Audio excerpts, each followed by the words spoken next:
Quel ne fut pas le choc en apprenant la mort ce jeudi 12 janvier 2023 de Lisa Marie Presley, fille de Priscilla et Elvis Presley, décédée brutalement à 54 ans. L'annonce a fait l'effet d'une onde de choc quelques heures seulement après l'apparition de la mère de famille au Golden Globe ayant récompensé Austin Butler dans la catégorie meilleur acteur pour son rôle dans le biopic Elvis. Elle avait été transportée à l'hôpital après avoir été retrouvée inanimée dans sa demeure de Los Angeles. Lisa Marie Presley s'est éteinte sur place, auprès de sa maman Priscilla, après avoir été victime d'un arrêt cardiaque.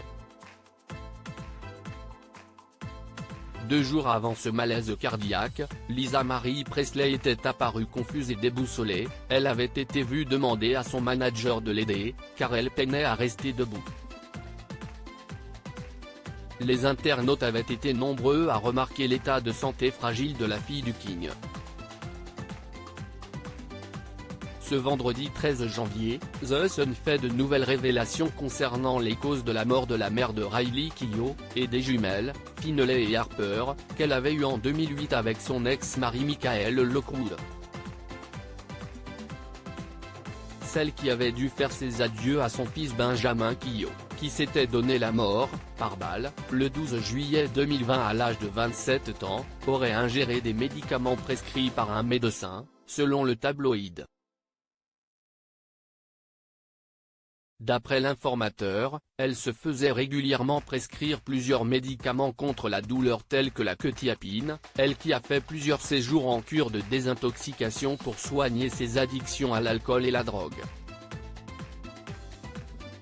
Ce dernier traitement est utilisé chez les personnes atteintes de schizophrénie et de troubles bipolaires.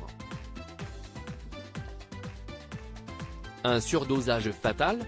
Selon cette même source, proche du clan, Lisa Marie Presley aurait développé une addiction au gaz hilarant. Elle se les procurait dans les cliniques esthétiques ou chez le dentiste, a ainsi confié l'informateur à The Sun. Et a affirmé qu'elle serait ainsi morte d'un surdosage de médicaments. Jusqu'ici pourtant les médecins et la police judiciaire assurent qu'aucune drogue n'a été retrouvée à son domicile. L'autopsie permettra donc de déterminer l'origine de cette crise cardiaque qui lui aura été fatale.